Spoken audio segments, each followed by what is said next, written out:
What about your characters? Like how do you go about creating kind of real, meaningful characters that are going to survive across a series like you've done? Like, where do they come from, and how do you develop them? I think without wanting to jinx it, the characters tends to be the bit that comes easiest.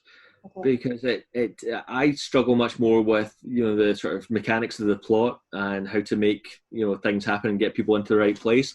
But once that's sort of attended to, the characters is just kind of, thinking about how would a person like this deal with this situation.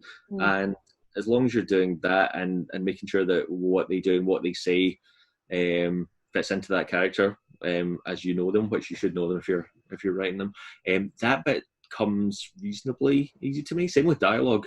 That's the parts of the book that I tend to like writing the most, is just how the characters approaching this situation that I've chucked them into, and them sitting down having conversations with each other. That's something that I find I end up doing quite a lot in a draft of a book. Is at some point I will get so confused about the plot that I will put two of the characters into a room and they will sort of tell the plot to each other until I can kind of work out what the hell's going on. That's amazing.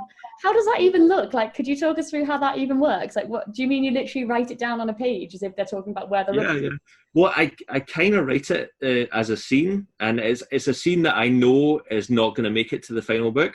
So, for example, right now I'm writing a scene which is, I think I've now sort of hit about 5,000 or 6,000 words in a chapter, which is probably about 10 times as long as my normal chapters.